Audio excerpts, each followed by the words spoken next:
Before we're going to dive into electromagnetic waves, I would like to discuss a few more mechanical resonances with you. Last Friday we discussed the resonances of string instruments and wind instruments, but there are several that you see around you quite often without realizing it, perhaps, that you're looking at a resonance frequency. You may have noticed that traffic signs have the tendency sometimes to do this, and at certain wind speeds they go like this. Enormously strong amplitude. That's a form of resonance.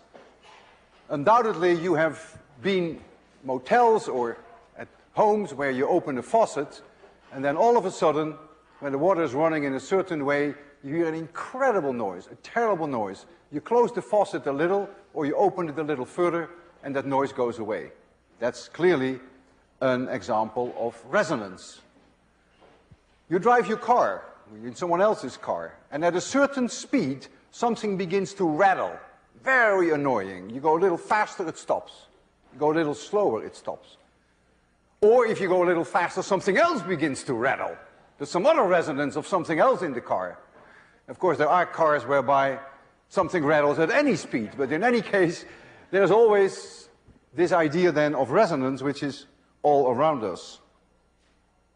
I remember when I was a student, and when we had an after-dinner speaker, which we didn't like, we would all very quickly empty our wine glasses. In those days, we were still allowed to drink, by the way. And what we would do is the following, something extremely annoying. We would generate the fundamental of our wine glasses. You take your finger, you make it wet, and you rub it like this. Listen.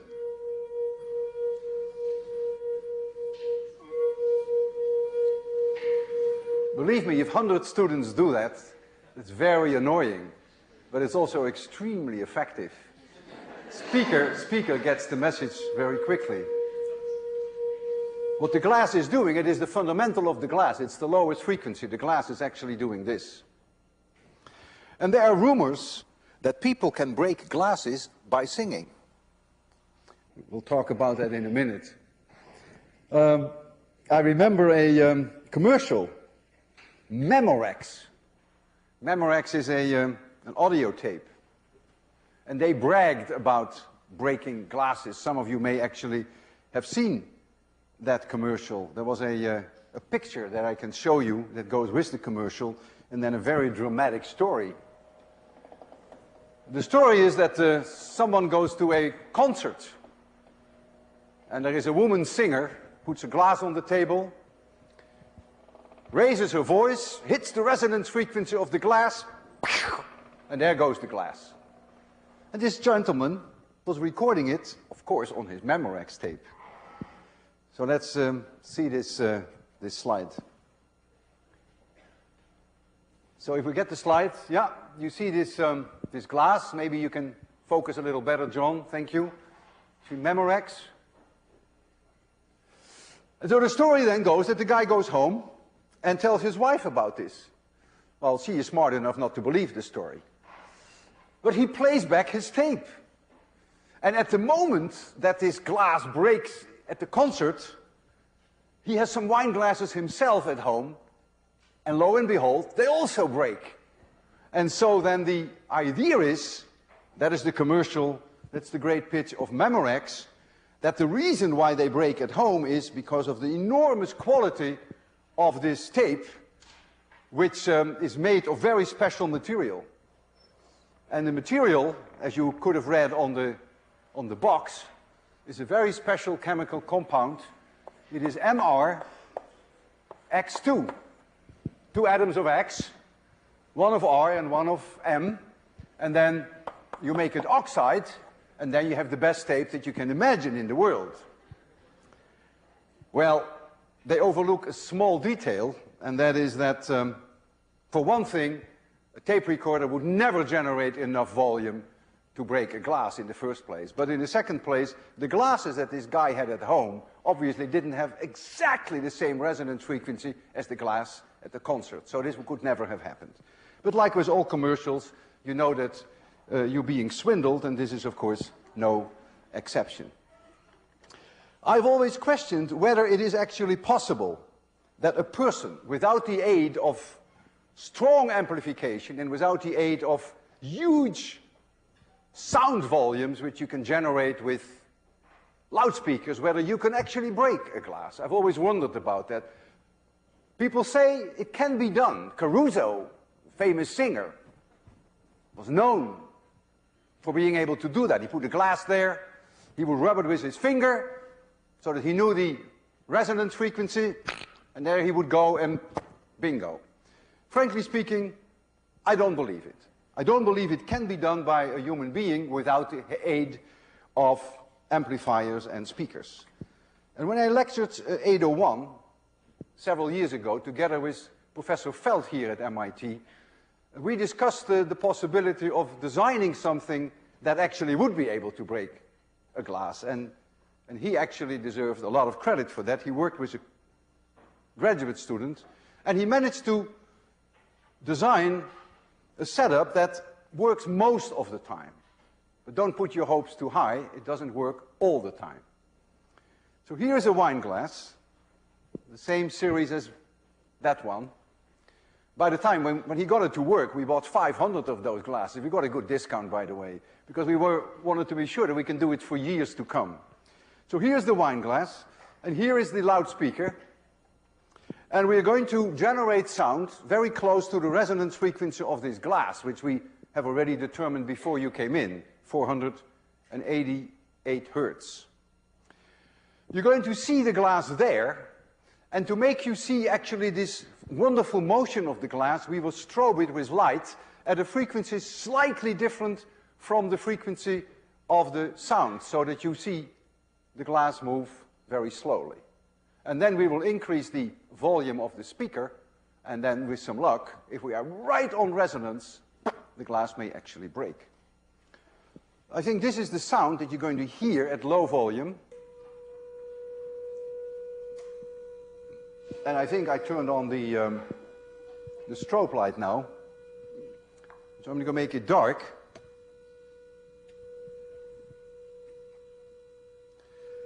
And I want to warn you that the sound level is going to be quite high. I will have to protect my ears, and you actually may have to do the same. I will first increase the volume of the sound to see whether I'm close enough to resonance. So this slow motion that you see is the result of the strobe, which is not exactly at the same frequency as the glass. I can change that a little. All right, so we are very close to resonance. The glass is clearly responding to the sound. And now I will cover my ears and slowly increase the sound volume.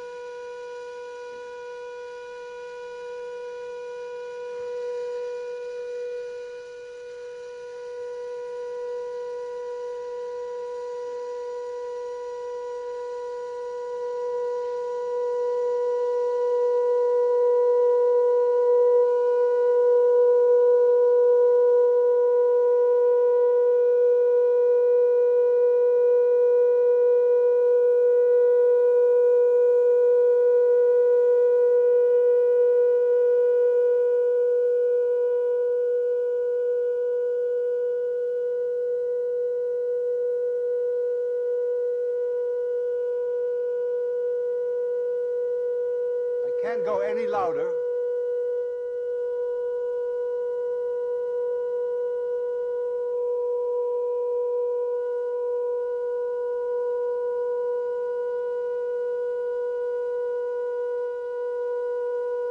Tough glass.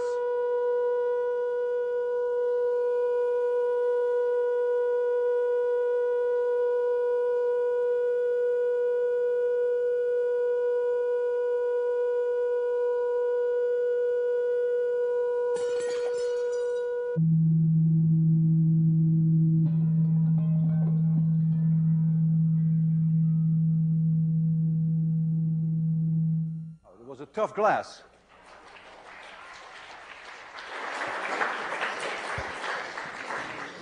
I think you will probably agree with me now that for a person to do that without electronic help is just not so believable.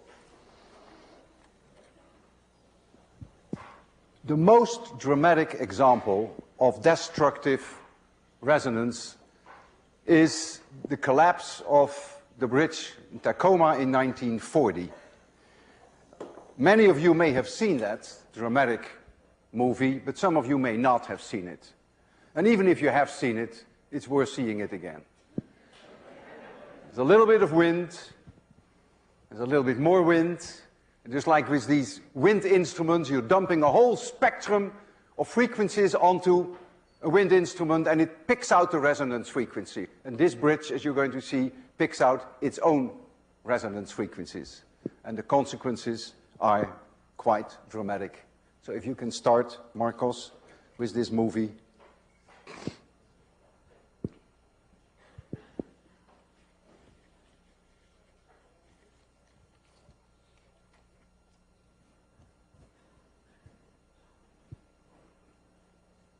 It was 1940, and it is in Washington State. On the 1st of July, 1940, a delegation of citizens met in Washington State. The weather was beautiful, the occasion historic, and the speech-making and fanfare altogether appropriate. This was the grand opening of the Tacoma Narrows Bridge. From the beginning, the bridge, which spanned Puget Sound between Seattle and Tacoma, was traveled in style, as well it should have been. The Tacoma Narrows Bridge was one of the longer suspension bridges on Earth. And if somebody hadn't overlooked something, it probably would have remained one of the longer suspension bridges on Earth. The problem wasn't that right from the beginning, a lot of people didn't pay a lot of attention to details. They did. But somewhere along the line, and this was obvious in the end, it looks as if someone forgot. Look at those cables. The significance of resonance.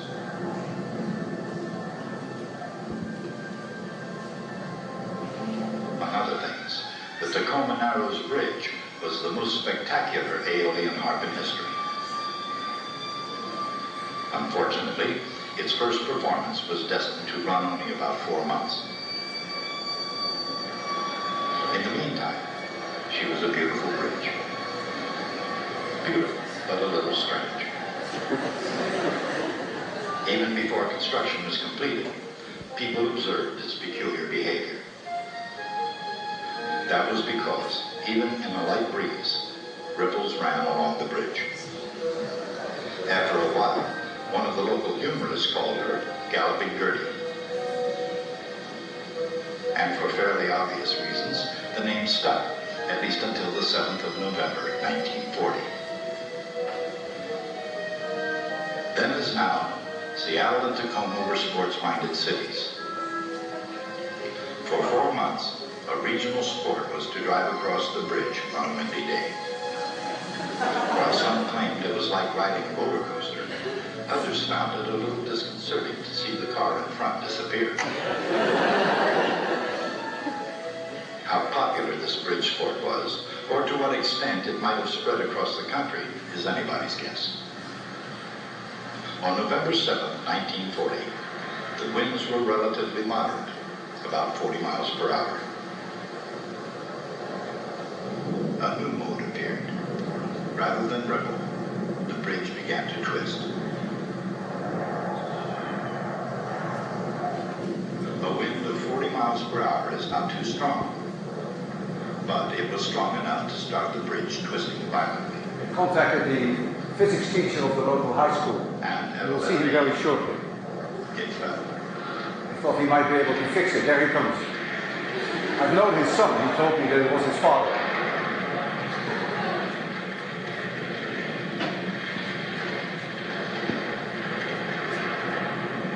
No other example of destructive resonance is more impressive than this one.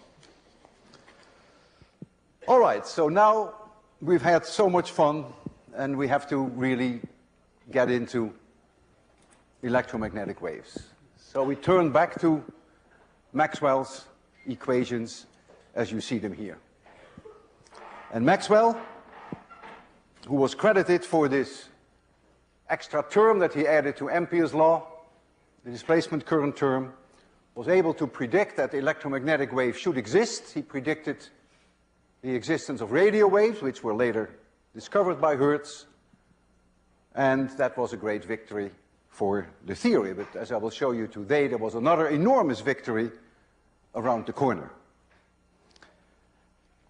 Electric and magnetic fields can move through space and satisfy all four Maxwell's equations. The electric field results from a changing magnetic field, and the magnetic field results from a changing electric field. So one exists at the mercy of the other, and the other exists at the mercy of one. Together they propagate through space. They can even propagate through vacuum, where there are no charges and where there are no currents. Very mysterious.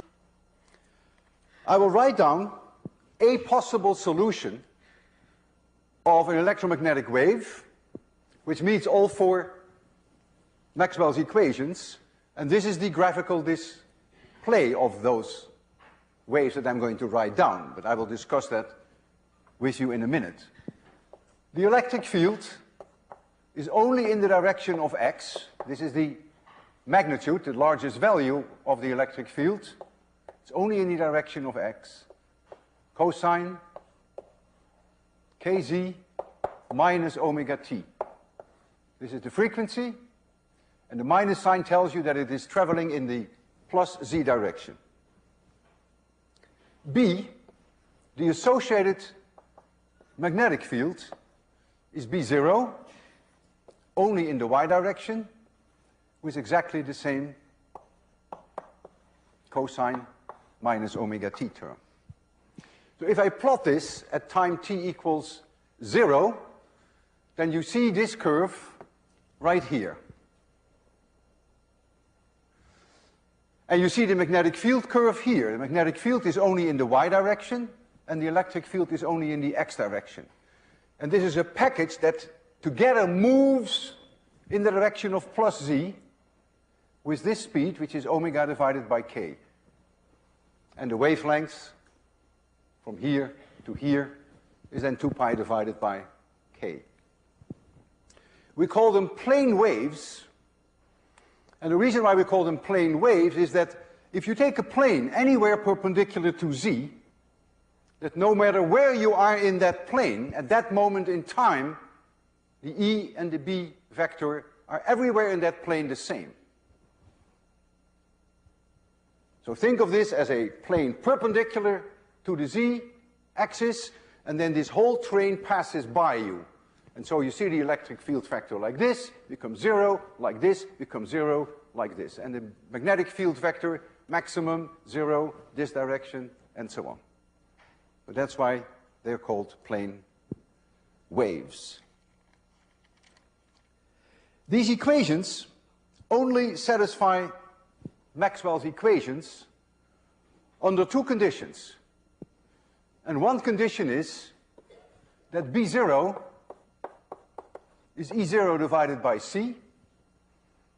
And the other condition is that omega divided by k, which is the velocity with which it propagates, I will call that c. In vacuum, we call the velocity of electromagnetic radiation c. If that is 1 divided by the square root of epsilon 0 mu 0.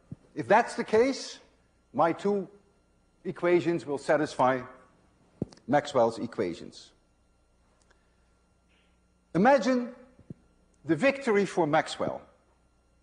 Maxwell was not only able to predict the existence of electromagnetic waves, but he was even able to predict that they would move through vacuum with that speed. What an unbelievable victory. when you come to think of it, that epsilon 0 can be measured in a static way. It follows from Coulomb's law.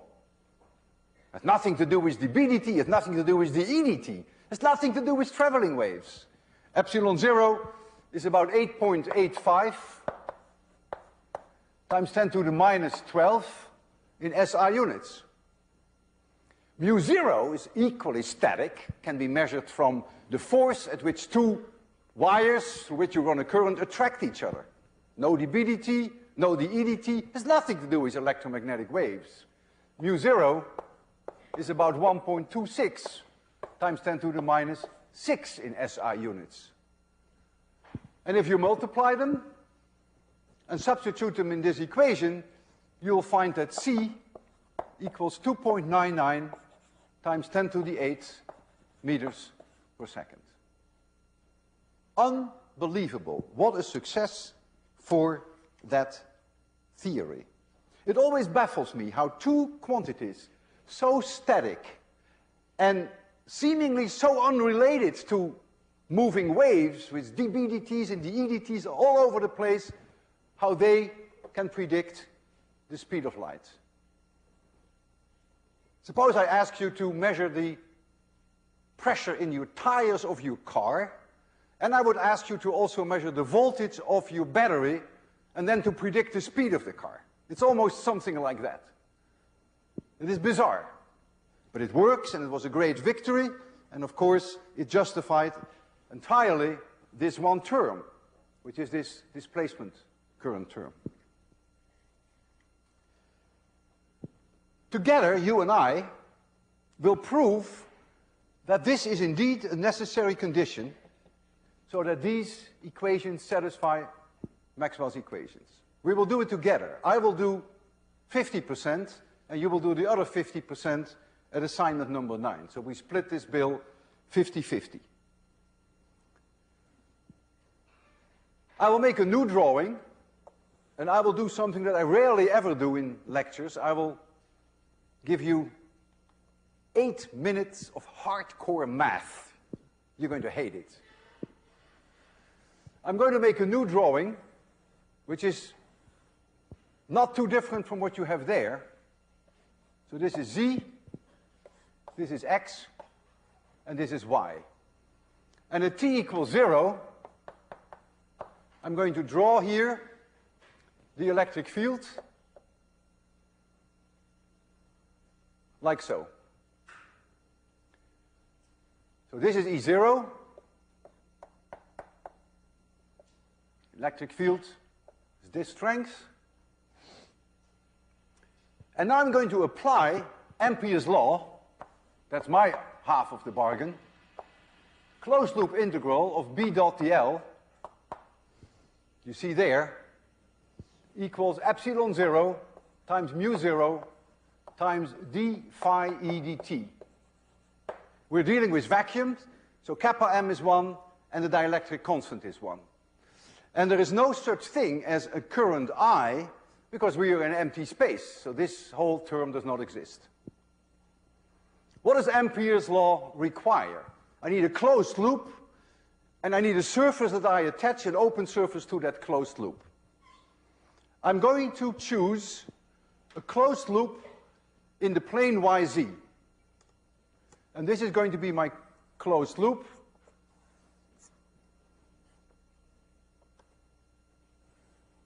This here is going to be my closed loop. This length is L, and the length, or the width, this side, is lambda divided by 4.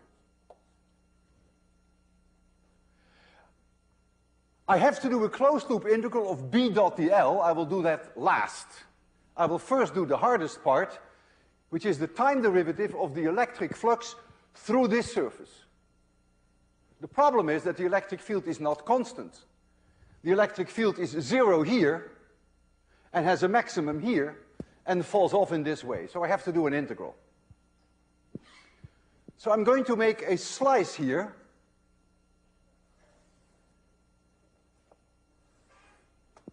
And this slice here has a width dz.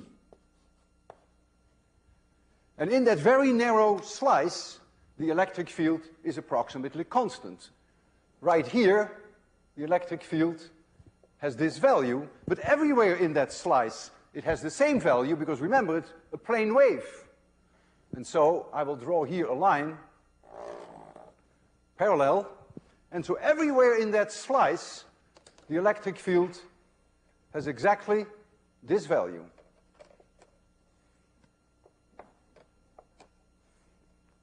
And that value is given by this equation.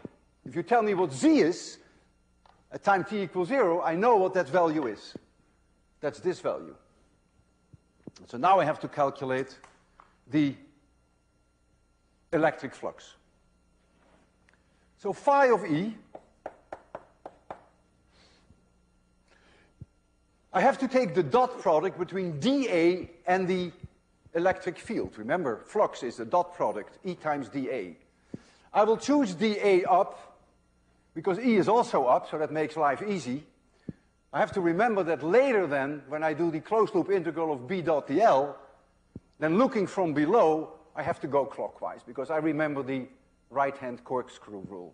So I get all my minus signs and plus signs just right. So dA and E are in the same direction. So what is dA of this little slice? That is L times dz. So I get L times dz. What is the local electric field in this slice? Well, that's that equation. So I get E0 times the cosine of kz minus omega t. This x roof, of course, is gone, because the A and E are in the same direction. I've already taken that into account. But I have to integrate this now from z equals 0 to lambda over 4, because I have to integrate it over this whole surface. So that's the answer. But I'm not interested in phi E. I have to know the phi E dt. So it's going to be worse for you. I told you, 8 minutes. Pain in the neck. So I'm going to take the time derivative of that function. So d phi e dt, L and E 0 can come out, that's no problem, they are constants. I take the time derivative of cosine kz minus omega t, then minus omega pops out. And the cosine becomes a minus sign. So I get minus the sine of kz minus omega t. And I have to do an integral. Here's my dz from 0 to lambda over 4. This minus sign eats up this minus sign. I have to do the integral, but I do that at t equals 0. In other words, this thing goes away, because t equals 0. So I'm getting close.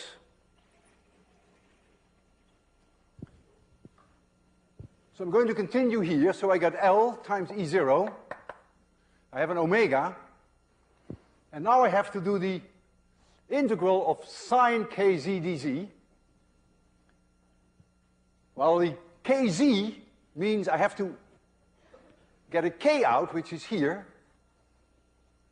And then the integral of sine dz is simply minus the cosine of kz.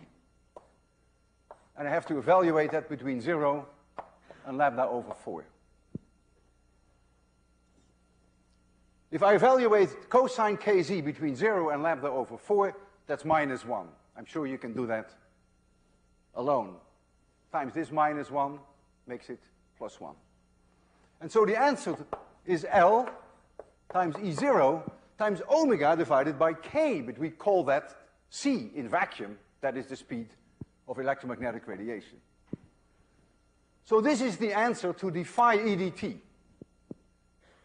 Now I have to do the closed loop integral of B dot dl. And that is easy. At this moment in time, B is a maximum here, which is B0, and then it falls off to 0 here. You can see the same there. Suppose I start here, and I go this way, this way, this way, and this way. Closed loop integral. If I go from here to here, my B and DL are at 90-degree angles. B is coming to you, and DL is like this. So there is no contribution here. If you go from here to here, well, B is 0 everywhere along the line. So integral B dot dl from here to here is 0. It's a plane wave, remember? If B is 0 here, it's also 0 here, it's also 0 here, it's also 0 here. If you go from here to here, B and dl are again at 90-degree angles, so there's no contribution. So there's only a contribution due to this portion. And that is B0 times the length L. So now you see why I chose the width, lambda over 4. So I get a very easy result. So I find then that B0 times L, which is the left part of Ampere's law, well, it's too much to give Ampere credit, all the credit, because it's really Maxwell who added that term d phi e dt. And so this now is epsilon 0 mu 0, which you see upstairs there, times the result that we have here. Oh, by the way, this is E0. Times L times E0 times C. And I lose my L.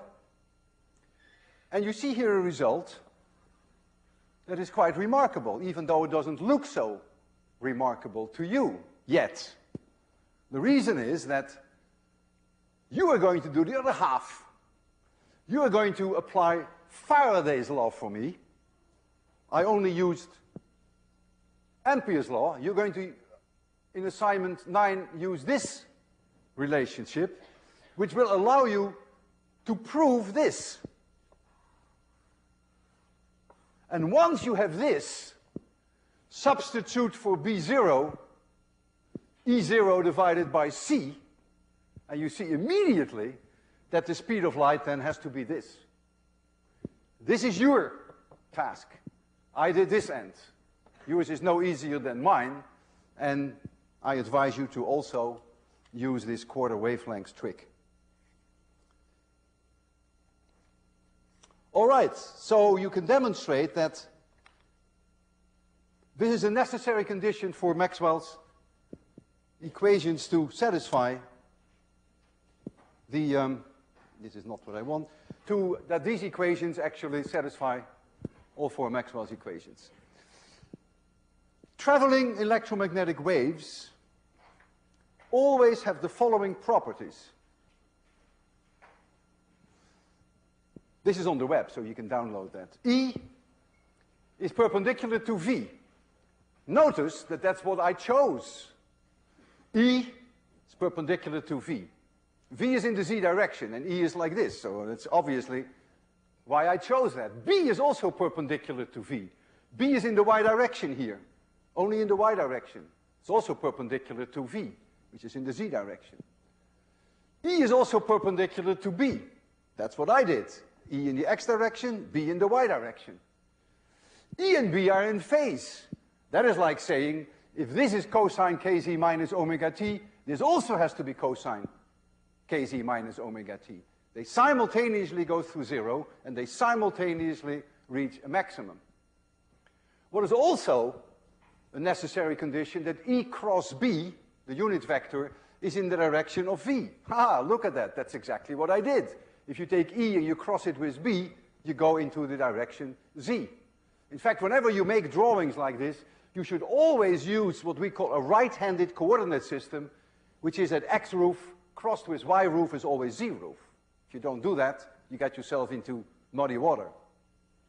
And then, in case you're in vacuum, there is a relation between B0 and E0 that you are going to prove with Faraday's law, and then combined with my result, the speed of electromagnetic radiation in vacuum is 1 over the square root of epsilon 0 mu 0. If you know the frequency of the electromagnetic radiation, then the wavelength follows immediately. And so you see here a few examples that I've calculated for you.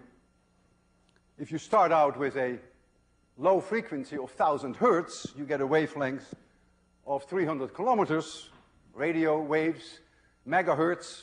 Still talk about radio waves, but when you go up in frequency, the wavelengths, of course, get shorter and shorter.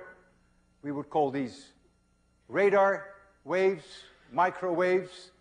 If you go to 10 to the 14, 10 to the 15 hertz, you get into the domain of infrared and visible light and the ultraviolet. And if you go even higher, then you end up with X-rays and ultimately gamma rays. All of these are members of the electromagnetic family, electromagnetic waves. This A with a little zero there stands for angstroms. That means 10 to the minus 10 meters. So, a whole family of electromagnetic waves, and we give them names so that we can talk about them without ever mentioning the specific frequency or the wavelengths. So, given the fact that electromagnetic waves then travel with 300,000 kilometers per second, 1 foot would take 1 nanosecond, 26/100, 30 meters deep. The light from me to Professor Bertozzi all the way at the end would take about 0.1 microseconds. 1 second light radio waves to the moon.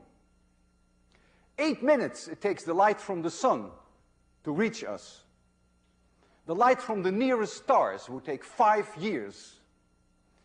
And the nearest large galaxy to the Earth would take 2 million years for that light to reach us. So when you look at that galaxy, then you see the galaxy the way it was 2 million years ago.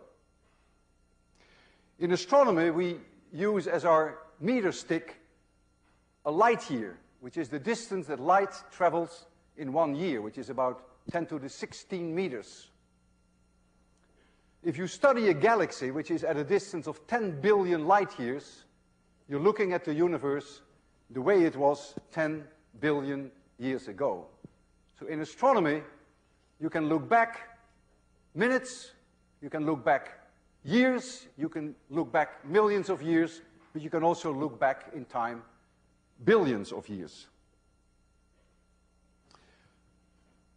Most forms of electromagnetic radiation, certainly light and radio waves and radar, can reflect off surfaces, at least to some degree. It depends on the surface. And this is the basis behind the distance determination. When you send a radar pulse to an airplane or to a rainstorm, some of that radiation comes back at you, and you know the speed, and so that allows you to calculate the distance.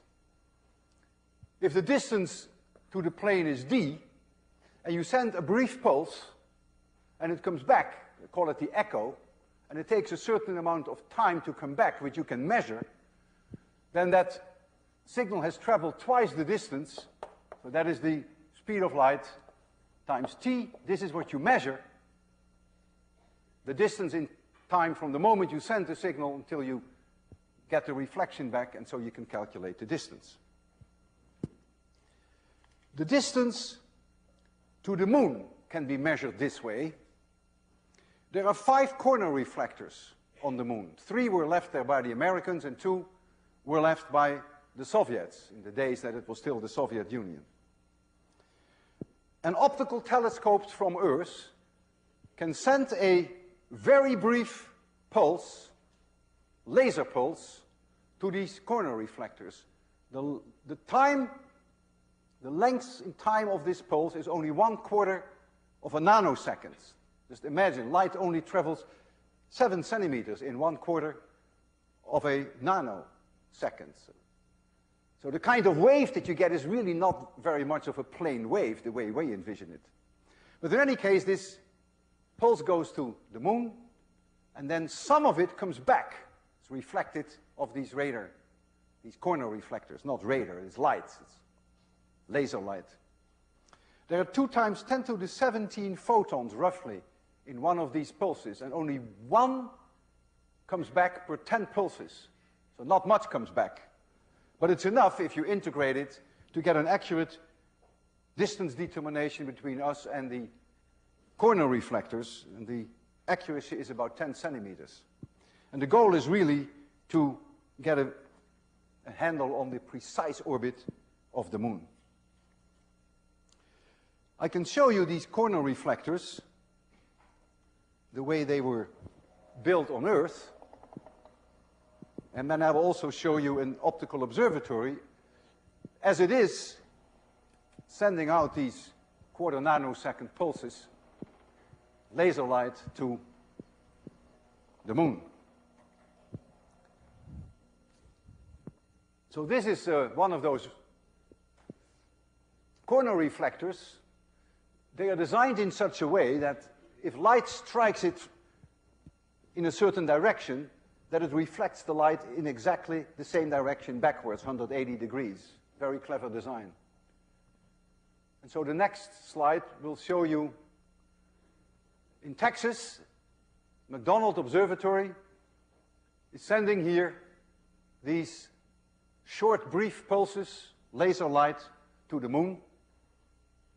And what you see here is simply some scattered light of the dust in the Earth atmosphere.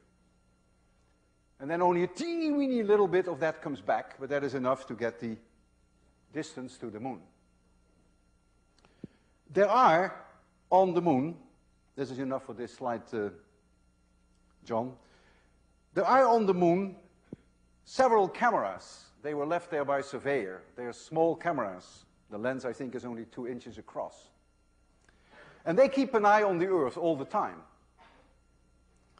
Something that you may never have thought of, that if you were on the moon and you look at the Earth and the Earth is there, say, that an hour from now the Earth will still be there. And 10 hours from now the Earth will still be there. And 10 years from now the Earth will still be there. As seen from the moon, the Earth never moves. Of course, it rotates about its axis. You will see that. You will also see that certain parts of the Earth are at night and others are at day. That's different. But it's always in the same direction. So it's very easy for these cameras to keep an eye on us, so to speak. All you have to do is to aim them in one direction and you never have to change that direction. Imagine that you and I were now on the moon and we were looking at the Earth. And you, for instance, would see the Earth as you see it here. Here's North America, and this part of the Earth happens to be daylight, and here it's night. And this is the moment that these cameras are going to take a picture of the Earth. So you expect to see a lot of light here, and you expect this to be night. Here is New York. You may think that there is so much light coming from New York that you may actually see New York, that a picture taken by these cameras actually may show you New York. Well, you won't, but you see something else which is very dramatic. That's why I show this to you. Because the picture that you're going to see next, John, you can show it, is at the time that 2 observatories on Earth were both sending these laser pulses to the moon. And here you see one in Arizona, and here you see one in California. But you don't see New York. Isn't that amazing? You are on the moon, and you know there's really life on Earth. Someone is blinking at you. Well, you don't see the blinking, but you see these lights. Very dramatic shot. Thanks, John, that's fine.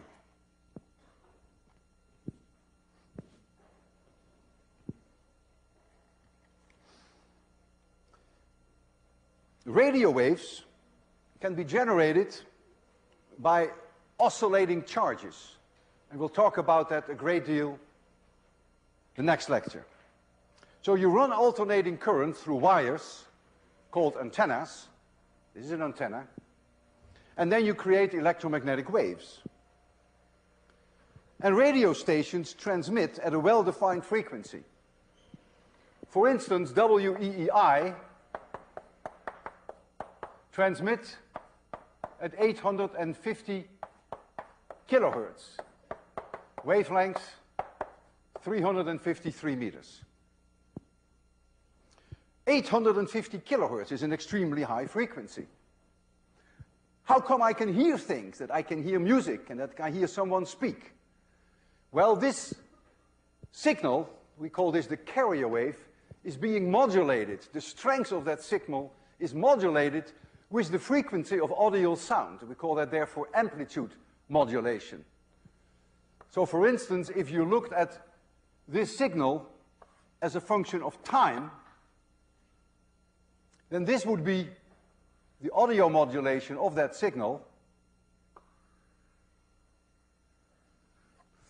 But the transmitter would transmit 850 kilohertz. Here the signal would be a little stronger, here a little weaker, here a little stronger. And if this were 1,000 hertz tone, then this would be 1 millisecond. At the receiving end, you tune your radio, you change a capacitor somewhere in your radio, you have an LRC circuit, so that you are exactly on resonance at 850 kilohertz, and you're not on resonance at 840 kilohertz, so you don't hear other stations, but you really tune in on that one station, and you can receive this signal then. And then you do some demodulation to only hear the audio envelope, and you hear speech, and you hear music. That's the idea. Right here in 26100, we have a transmitter, and I can transmit sound at almost any frequency that we choose. We've decided, in honor of you, to transmit a 1 kilohertz audio signal at 802 kilohertz. The 802 is in honor of you. At 802 kilohertz, there is no radio station. So this is a nice thing to do. We're not interfering with anyone. We're going to transmit it here, and then we have a radio here, and we are going to search for that signal at 802 kilohertz. That's what we're going to do first, before we're going to do some other things which are not so nice. Now, Marcos is an expert in order to get the frequencies right, so Marcos has promised to help me with this. Very nice.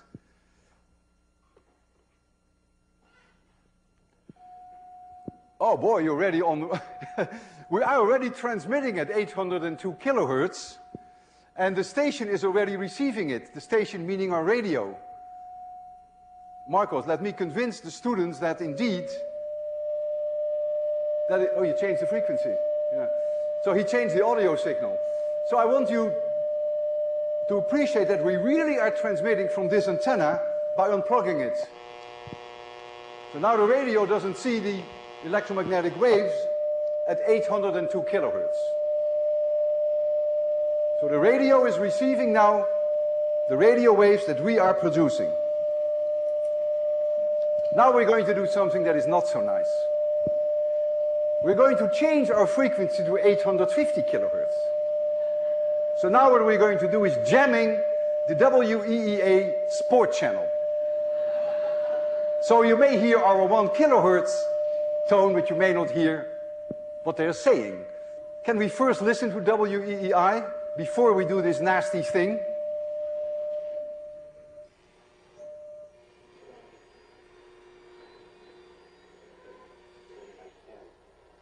Not the Larry Dominique matchup, but he says it was not. Now, what was the date of Clemens? This is WEI? Dig that up. Do we know the date? Now be a naughty boy. I've got all the Celtics playoff dates here.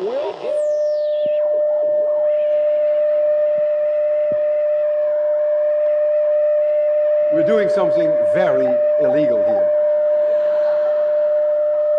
In fact, we can do even worse.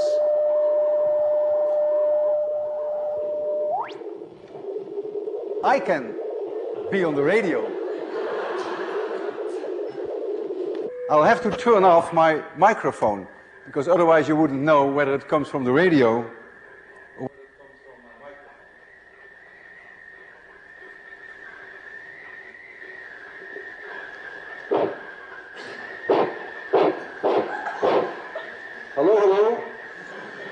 hear me? This is radio WHTL. It's a pirate station in the Cambridge area. We're now transmitting at 850 kilohertz. Our weekly programs will be on the latest excitement in science. Of course, we realize that this is illegal as hell, but that's why we like it so much. We start our first program next Monday at 10 a.m. And if you have any questions, feel free to contact the physics department of Harvard University. See you next Wednesday.